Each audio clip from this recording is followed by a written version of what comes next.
एक लड़की की प्यार में एक नौजवान लड़का सरयू नदी में गहरे पानी में चला जा रहा है। लड़की पीछे से आवाज दे रही, मत जाइए मत जाइए।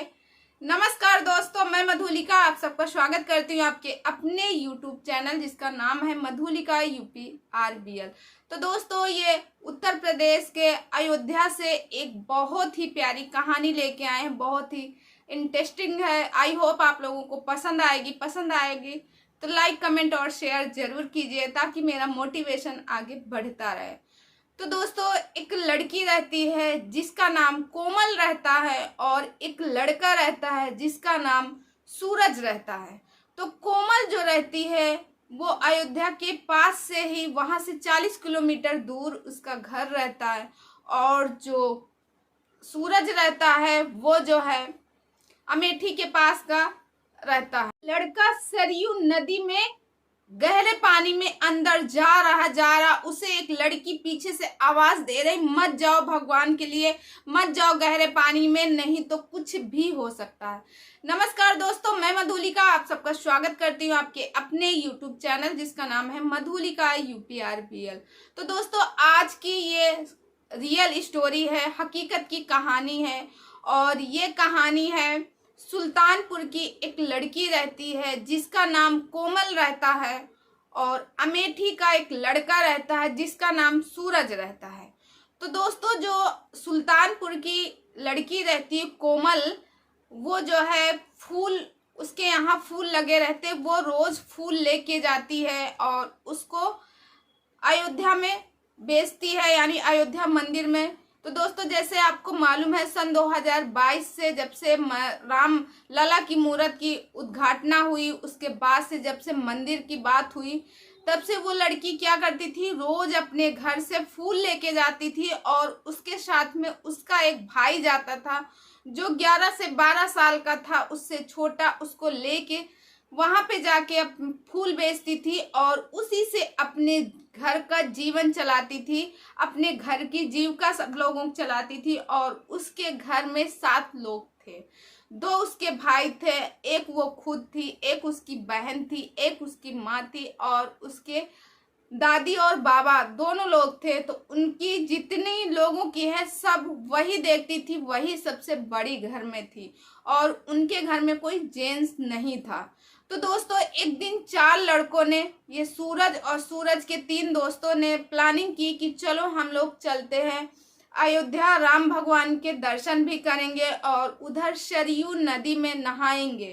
तो इसके लिए वो लोग जाते हैं बस से पहले जाने की प्लानिंग करते हैं। तो जो उसके साथ का रहता है संतोष, वो कहता है मेरे पास गाड़ी है, बस से नहीं, हम लोग यार अपनी गाड़ी से चलेंगे, वहां 1-2 दिन रुकेंगे, यहाँ घूमेंगे वहां घूमेंगे, कहाँ घड़ी घड़ी साधन करेंगे। तो उन लोगों के पास गाड़ी रहती है, वो अपनी पर्सनल गाड़ी से जाते हैं, एक नई कार से जाते हैं। और वहां जाके जैसे ही सरयू नदी के किनारे पहुंचते हैं, जैसे ही वहां पहुंचते हैं तो बहुत सारे भिखारी पीछे लग जाते हैं, फूल वाले, कि मुझे पैसा दे दो भैया, ये ले लो ये ले लो ये ले लो, ऐसे करते रहते। तब तक एक लड़की दिखती है, मात्र 24 साल की थी और एक सिंपल सी साड़ी में अपने आप को लपेटे, अपने आप को तन ढके हुए और फूल लेके, टोकरी लेके आती है और संतोष से कहती है भैया फूल ले लीजिए और फूल बहुत अच्छे हैं, आप चढ़ाइए, माता रानी आपके घर को और आपकी परिवार को खुशी करेंगे सरयू माता। तो कहता है संतोष, क्या फूल चढ़ाना है, यहाँ पे अलाउ है फूल डालने नदी पे? तो कहती है हाँ अलाउ है, बल्कि दोस्तों वहां पे फूल चढ़ाना मना था, फूल नहीं चढ़ा सकते थे। मगर सब जैसे बेचने वाले रहते हैं वो कह देते, झूठ बोल देते, हाँ रहते, क्योंकि उस समय जो कोमल रहती, कोमल के को सिर्फ और सिर्फ अपने घर का पेट दिख रहा था कि कैसे मैं अपने घर के सभी लोगों का पेट भरे, इसकी वजह से। तो दोस्तों, वो ले लेता, कितने का है तो बताती है 20 रुपए का है, 20 रुपए में 4 जगह वो लेता, कहता ठीक है मुझे 4।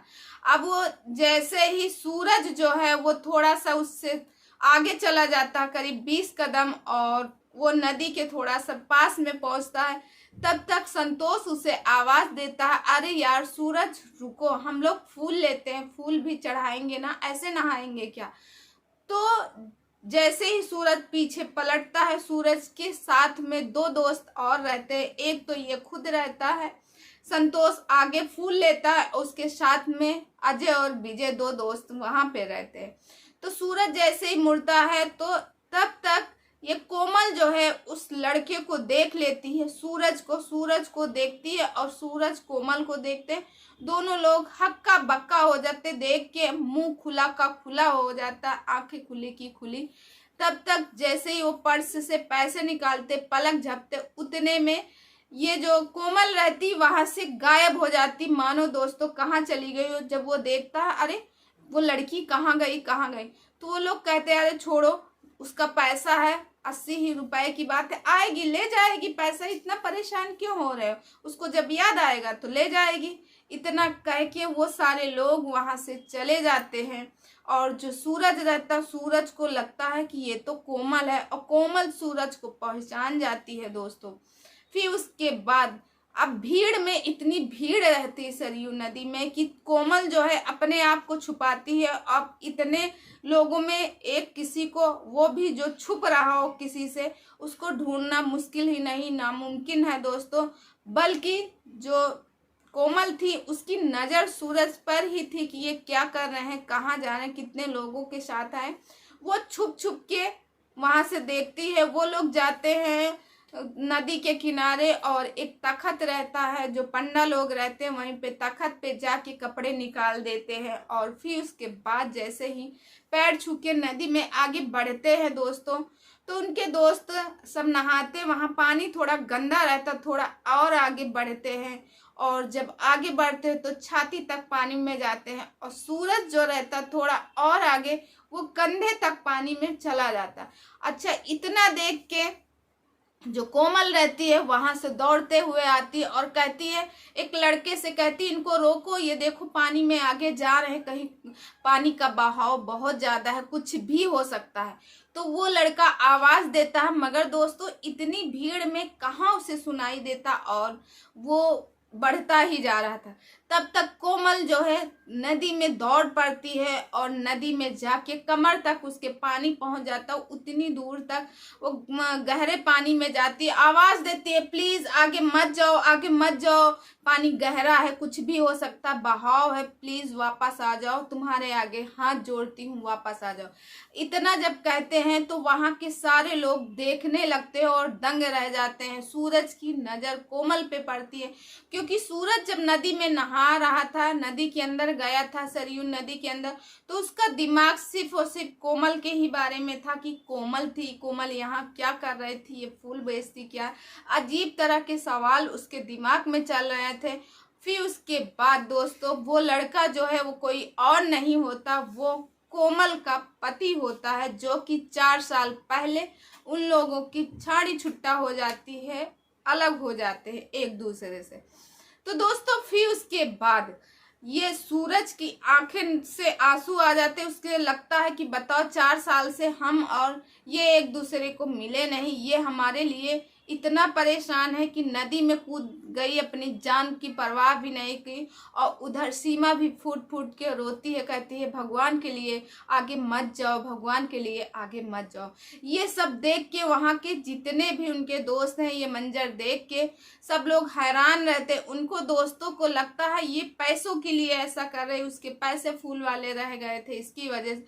मगर जब वो बाहर निकालते हैं, सारे लोग कहते हैं उनको बाहर निकलो, तो बाहर आते हैं और सूरज को पकड़ के उनके दोस्त लेके आते हैं। और उसी समय जो कोमल रहती उनको भी पकड़ के बाहर बैठाया जाता है, उनसे पूछा जाता है। तो सूरज कहते हैं, तो उनके दोस्त राकेश पूछता है, सूरज तुम इतना क्यों रो रहे हो इसके लिए। तो वो कहता है कि अरे कोई और नहीं, ये तुम्हारी भाभी है संतोष।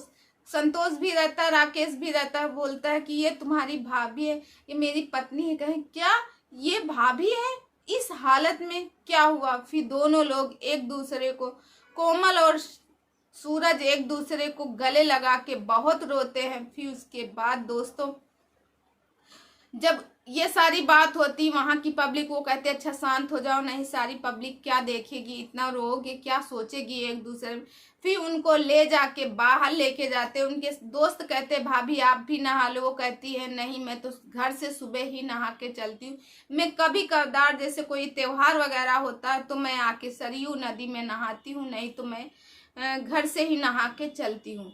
फिर इतने में दोस्तों उसका भाई आ जाता है, वो कहता है दीदी दीदी फूल दो, 4 लोग वहाँ मांग रहे हैं। तो बताती है फूल वहाँ टोकरी में रखे हैं, ले लो जाके। अब फूल वहाँ से वो उसका भाई चला जाता है वहाँ से फूल लेने। फिर सीमा से सारी बात पूछते हैं दोस्तों। सीमा और सूरज की शादी सन 2019 में हुई थी और 6 महीने बाद इन लोगों के अलग हो जाते हैं दोस्तों। उस समय सीमा की जब शादी हुई थी तो सीमा की शादी में अक्सर ये होता कि शादी में लड़ाई झगड़े होते हैं, तो सीमा की शादी में डीजे में डांस करने की वजह से लड़ाई झगड़े हुए, जिसकी वजह से सीमा के जो जनाती लोग रहते हैं और बाराती लोग रहते आपस में मारा पीटी करते हैं। उसमें से सीमा के घर वाले भी मारा पीटी करते हैं और इधर जो है सूरज के घर वाले भी मारा पीटी करते हैं। मतलब सीमा के घर के जो सदस्य रहते हैं वो भी मारा पीटी करते हैं, इधर सूरज के घर वाले। अब तो ऐसा लग रहा था कि शादी ही नहीं होगी, नौबत तो यहाँ तक आ गई कि शादी अब ये नहीं होगी, बारात वापस चली जाएगी। मगर दोस्तों जहाँ पे ऐसे लोग रहते हैं वहाँ 1-2 लोग समझदार रहते हैं, उन्होंने कहा नहीं बारात नहीं, अब शादी होगी, शादी हो के लड़की विदा होके लेके हम जाएंगे।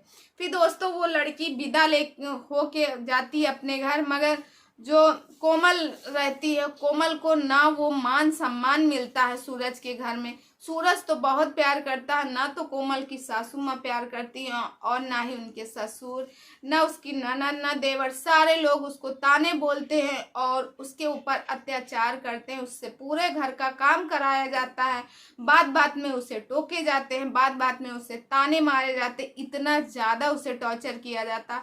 वो मैंडी बहुत ज़्यादा डिप्रेशन में जाती, परेशान रहती।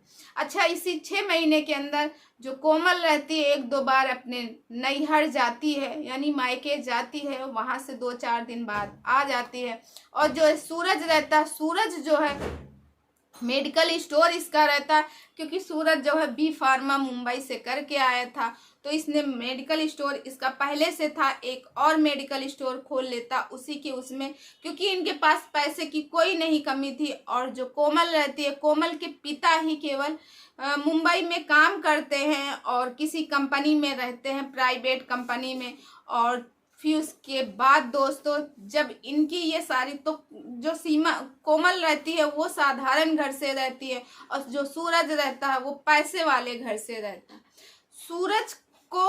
सूरज की और कोमल की शादी सिर्फ इस वजह से हुई थी क्योंकि जो कोमल रहती है बहुत ही ज़्यादा सुंदर रहती है, निथाय।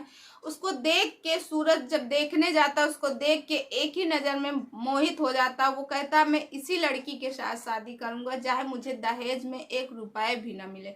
तो शादी इसी तरह उन लोगों की हो जाती दोस्तों। उसके बाद क्या होता है कि फिर उसके बाद जब ये जाती है 6 महीने जब शादी हो जाते हैं तो ये अपने मायके जाती है।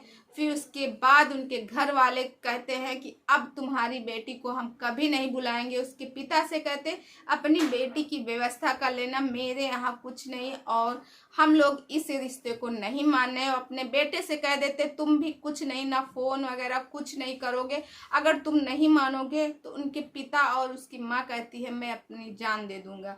अब इतना कहने पर कौन ऐसा बेटा होगा जो अपने माँ बाप की कहा नहीं मानेगा। उसके बाद से सूरज और कोमल का जो कनेक्शन था वो टूट गया, ना तो कोई बात ना तो कुछ, और सीमा को कोई लेने भी नहीं गया। सीमा इंतजार करती रही। उसी बीच में कोविड आ गया दोस्तों।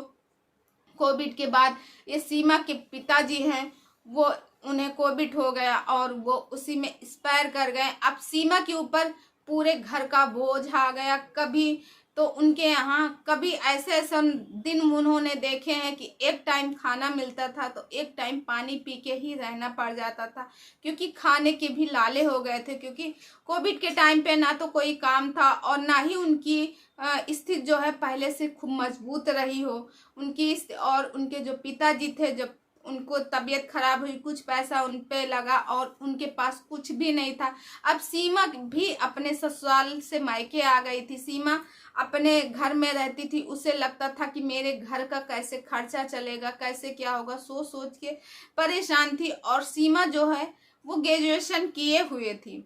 फिर उसके बाद दोस्तों उसकी माँ जो रहती है मेहनत मजदूरी करती है, लोगों के यहाँ बर्तन वर्तन अगर मिल जाते साफ करने के लिए तो वो जाती है, साफ करती है। माँ भी बीमार रहती है। सीमा सोचती इससे कुछ नहीं होगा। तो दोस्तों जो सीमा के घर के बाहर एक नल होता है, हैंडपंप, वहीं पे सीमा की शौक रहती है फूलों को लगाने की, तो वहीं पे फूल थे, सभी प्रकार के लगभग फूल रहते हैं। तभी एक आदमी आता है, वो कहता है वाह कितना अच्छा नज़ारा, यही अगर अयोध्या में हो। अयोध्या में इस समय फूलों की बहुत ज़्यादा कमी है, अगर ये हो तो कम से कम 5,000 से तो कम न जाए। इतनी बात सुन के सीमा के कानों में और दिमाग में एकदम बैठ गई। सीमा ने सोचा क्यों ना हम फूल का धंधा करें। अब सीमा एक लड़की थी, 24 साल की थी, नौजवान थी, खूबसूरत थी, कैसे वहां जाए, अकेले जाएगी तो लोगों के 50 तरह की बातें होंगी। इसीलिए सीमा ने अपने भाई को, जो 12 साल का उसका भाई था, उसको साथ में लेके जाने के लिए सीमा सोची। सीमा और सीमा का भाई सुबह 5 बजे घर से निकल जाते थे बस से, और वहां जाके वो अयोध्या में जाके बेचते थे फूल, उनका रोज का। अच्छा 2-4 दिन तो जब सीमा को अच्छे खासे इनकम हुई, 5-5 हजार के बिके, सीमा बहुत खुश हुई, उससे कैसे भी करके उनका घर चलने लगा। मगर सीमा के जब वो सारे फूल समाप्त हो गए, अब सीमा ने कहा कि ये कहाँ से फूल आएंगे। तो जो उनका बड़ा वाला भाई था वो 17 साल का था, उसने कहा कि ठीक है चलो मैं पता करता हूँ। तो फूल जहाँ मंडी में मिलते हैं वहां से दोस्तों ये 1,000-1,500 के फूल लाती थी और रोज ये 3,000 तक बेच लेती थी। तो इनका जो भी खर्चा रहता था 1,000-1,200 रुपये इनका रोज का बचता था दोस्तों।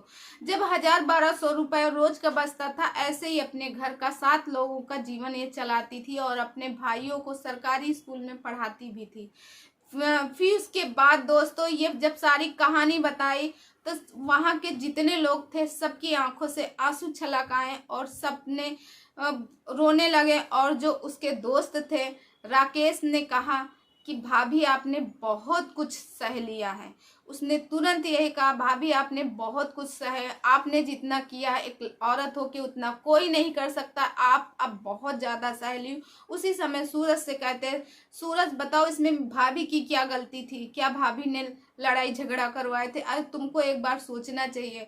और जब पिता के बारे में भी पता चलता तो सूरज कहता है मुझे बहुत ज़्यादा दुख है कि तुम्हारे पिता नहीं रहे इस दुनिया में, मुझे तो पता भी नहीं चला, नहीं तो मैं चाहे दूर से ही देखने जरूर आता। फिर उसके बाद दोस्तों वो लोग फैसला करते हैं कि भाभी अब आप जो है यहाँ सुल्तानपुर नहीं जाएंगी, अब आप अमेठी जाएंगी और सूरज के साथ में जाएंगी। फिर उनके दोस्तों ने फिर एक दिन और वहीं रुकते हैं और फिर उसके बाद दोस्तों ये सब जाते हैं सुल्तानपुर, उनके साथ में जाते हैं। तभी वो कहती है नहीं मैं नहीं जाऊंगी, मैं अब ससुराल नहीं जा सकती क्योंकि मेरे घर का जीवन मैं ही चलाती हूँ, अगर मैं चली गई तो मेरे भाइयों का और मेरी माँ का और मेरी जो दादी बाबा हैं उनका क्या होगा, मैं नहीं जा सकती। तो उनके जो दोस्त कहते हैं भाभी परेशान ना हो, उसमें से कोई एमआर रहता, कोई इंजीनियर रहता, तो कोई कुछ, मतलब 3 लोग रहते अच्छी अच्छी पोस्ट में रहते। वो कहते भाभी परेशान ना हो, मैं हूँ, हम लोग आपके भाई को सहयोग करेंगे पढ़ाई में भी और उनको बिजनेस करवाएंगे जिससे तो आपके घर का जीविका चले। इसके बाद दोस्तों क्या होता, फिर जब वो सीमा अपने घर जाती है उनके घर वाले देखते हैं कि अरे दामाद, तो सब लोग रोने लगते, पूरी कहानी बताती। उसी समय उनके घर वाले कहते हैं कि मैं अपनी बेटी को नहीं भेजूंगा जब तक तुम्हारे घर की मंजूरी नहीं होगी। तो उनके जो दोस्त कहते हैं कि अभी मामले को समझो और उनसे कहते हैं चाची प्लीज़ आप भेज दीजिए, हमारी जिम्मेदारी है। उसी समय वो जो है कोमल को उनके साथ भेजने के लिए तैयार हो जाते हैं। फिर मंदिर में जाते हैं, मंदिर में ये दोनों लोग दर्शन करते हैं, उनके परिवार के कोमल के परिवार के लोग भी रहते दर्शन करते हैं। फिर एक गाड़ी और 4 पहिए की बुलवा के फिर जैसे ही सूरज और कोमल पहुंचते हैं अमेठी पहुंचते हैं, जब उनके घर वाले देखते हैं अरे ये तो कोमल आ गई है, तो कहते स्कूली वाला है, तो वो कहता हाँ मैं अब इसके साथ ही रहूंगी, इसके साथ ही रहूंगा, यही मेरी जिंदगी है। हमने 4 साल बहुत कष्ट झेले, अब मैं कोई कष्ट नहीं, मैं कोमल को अपने आप से नहीं दूर करूंगा। इतना सुनने के बाद उनके घर वालों को भी पछतावा होता है इस बात से, जब पूरी सच्चाई जानते हैं। और दोस्तों अब वो बहुत अच्छे से रह रहे हैं। तो दोस्तों ये कहानी आप लोगों को कैसे लगी, आई होप आप लोगों को अच्छी लगी होगी। और कोमल और सूरज इस समय अच्छा सुखी जीवन व्यतीत कर रहे हैं। भगवान से यही दुआ है कि उन लोगों की लाइफ में हमेशा ही खुशियां आए। तो दोस्तों इस वीडियो को यहीं करते हैं बंद, और आई होप आज का वीडियो